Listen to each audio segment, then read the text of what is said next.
साल 2025 आ गया है। सबसे पहले तो एक बार फिर से नववर्ष की हार्दिक शुभकामनाएं। चलिए साल की शुरुआत करते हैं आईपीओ से। बहुत सारे स्टार्टअप्स हैं जो 2025 में अपना आईपीओ लेकर आ रहे हैं। एक स्टार्टअप के लिए उसका आईपीओ लाना बहुत बड़ी अचीवमेंट होती है। 2025 के लिए कुछ स्टार्टअप्स ने अपना DRHP डॉक्यूमेंट भी फाइल कर दिया है और कुछ स्टार्टअप्स ने अभी फाइल नहीं किया है। DRHP का मतलब है ड्राफ्ट रेड हेयरिंग प्रॉस्पेक्टस, जो कि एक डॉक्यूमेंट होता है जो कंपनी अपने इनिशियल पब्लिक ऑफरिंग से पहले सेबी यानी कि securities and exchange board of India के पास फाइल करती हैं। ये एक प्रिलिमिनरी डॉक्यूमेंट होता है जो कंपनी की डिटेल्स, फाइनेंशियल्स और उसके ऑफर की जानकारी देता है ताकि जो भी पोटेंशियल इन्वेस्टर्स हैं वो कंपनी का सही मूल्यांकन कर सकें।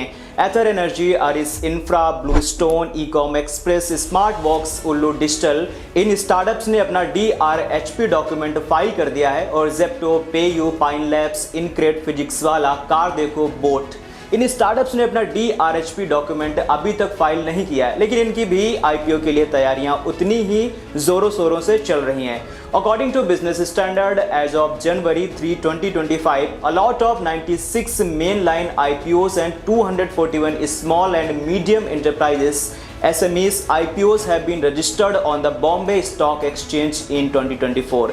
This marks a significant year for the primary market, with these offerings collectively raising approximately $1.71 trillion. आप में से बहुत सारे लोग आईपीओ के लिए बिड भी करते होंगे। बहुत सारे इन्वेस्टर्स आईपीओ खरीदते हैं या उसके लिए बिड करते हैं, लेकिन सबको आईपीओ नहीं मिलता, या यूं कहें कि सबकी किस्मत एक जैसी नहीं होती है। बहुत सारे आईपीओज अपने पब्लिक इशू प्राइस से ऊपर खुलते हैं और अपने इन्वेस्टर्स को मुनाफा देने में कामयाब भी रहते हैं। तो वहीं पर बहुत सारे इन्वेस्टर्स आईपीओ में पैसा लगाते हैं लेकिन उन्हें शेयर अलॉट ही नहीं होते हैं। आखिर ऐसा क्यों होता है? कभी सोचा है आपने कि किसी को शेयर मिल जाते हैं और किसी को नहीं मिल पाते? तो आइए आज के इस व्यापार दरबार के वीडियो में आईपीओ के अलॉटमेंट का प्रोसेस समझते हैं। नमस्कार, आपका स्वागत है राइजिंग भारत में। आप देख रहे हैं व्यापार दरबार, मैं हूं अविराज।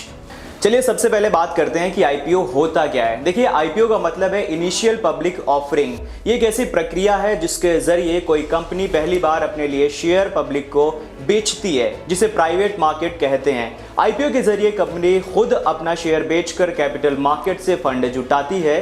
अब ये किस तरीके से अलॉट किया जाता है आईपीओ? अच्छे रिटर्न्स पाने की उम्मीद में हर कोई आईपीओ में इन्वेस्ट करना चाहता है। अब सवाल आता है कि कैसे अलॉट होता है आईपीओ में शेयर्स कैसे डिवाइड होते हैं। तो चलिए इसे एक कहानी के थ्रू समझते हैं। मान लीजिए यहाँ पर एक XYZ नाम की कोई भी कंपनी है जो अपना आईपीओ लाती है। अब ये शेयर्स 3 कैटेगरी में डिवाइड होंगे। सबसे पहला होता है इंस्टीट्यूशनल इन्वेस्टर्स। ये जो बड़े बड़े फंड मैनेजर्स और बैंक्स होते हैं, इनको टोटल शेयर्स का 50% हिस्सा मिलता है। अब आते हैं रिटेल इन्वेस्टर्स, यानी कि आप और हम जैसे, हमें 30% शेयर्स दिए जाते हैं।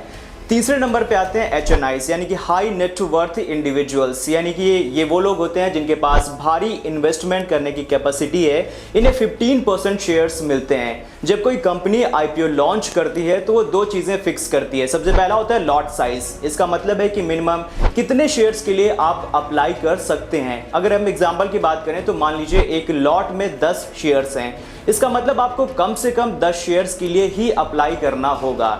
दूसरा होता है प्राइस बैंड। ये वो रेंज है जिसमें आईपीओ शेयर्स का प्राइस सेट किया जाता है। जैसे 50 रुपए से 60 रुपए तक प्रति शेयर का उन्होंने इस तरीके से आईपीओ का शेयर का प्राइस कर दिया। अब अगर आप शेयर्स के लिए अप्लाई करते हैं तो आपको इस रेंज के अंदर ही बिड करना होगा।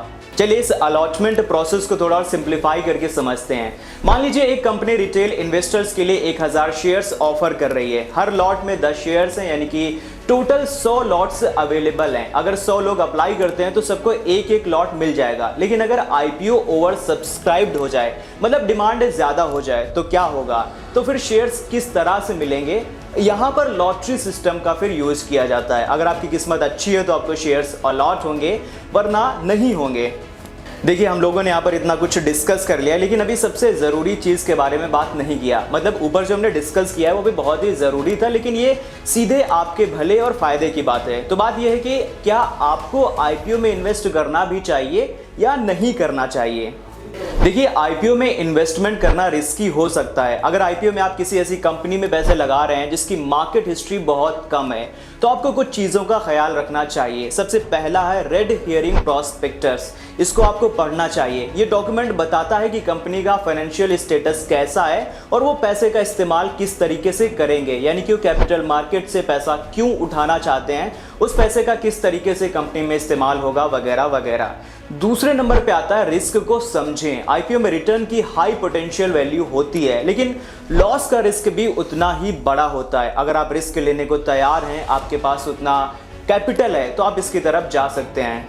यहाँ पर मैं आपको एक चीज़ बताऊंगा, लॉस कांस्टेंट होता है और रिटर्न भी। आप अंदाज़ा नहीं लगा सकते कि आपको कितना ज़्यादा लॉस हो सकता है और कितना ज़्यादा इससे मुनाफा भी मिल सकता है। लास्ट में आपको मैं यही सजेस्ट करूंगा कि आप किसी एक्सपर्ट की एडवाइस लें। अगर आप नए हैं तो किसी फाइनेंशियल एडवाइज़र से सलाह ज़रूर लें। किसी दोस्त, रिश्तेदार या अनऑथराइज्ड कंटेंट क्रिएटर की बात बिल्कुल मत सुनें। ओके, अच्छा, आपने कभी नोटिस किया होगा कि आईपीओ के बाद शेयर्स के प्राइस अक्सर गिर जाते हैं। ऐसा क्यों होता है, कभी सोचा है आपने? देखिए, यहाँ पर एक टर्म होता है लॉकअप पीरियड। लॉकअप पीरियड एक फिक्स्ड टाइम फ्रेम होता है जिसमें कंपनी के इनिशियल इन्वेस्टर्स अपने शेयर्स बेच नहीं सकते। जब ये पीरियड खत्म होता है तो अनुमान होता है कि प्राइस में और गिरावट आ सकती है। फ्लिपिंग के बारे में आप लोगों ने शायद सुना होगा। ये बहुत इंटरेस्टिंग कॉन्सेप्ट लगता है। इसमें होता यूं है कि कुछ लोग आईपीओ शेयर्स खरीदते हैं सिर्फ उन्हें जल्दी बेचकर प्रॉफिट कमाने के लिए, और इसी कॉन्सेप्ट को ही फ्लिपिंग कहा जाता है। लेकिन ये स्ट्रेटजी हर बार काम नहीं आती है।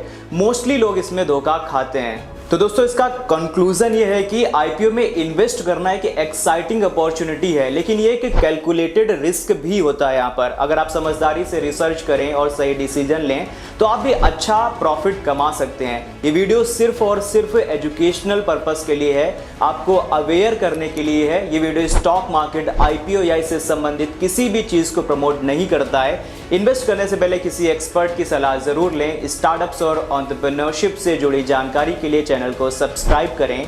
मिलते हैं नेक्स्ट वीडियो में, तब तक के लिए शुक्रिया, अलविदा।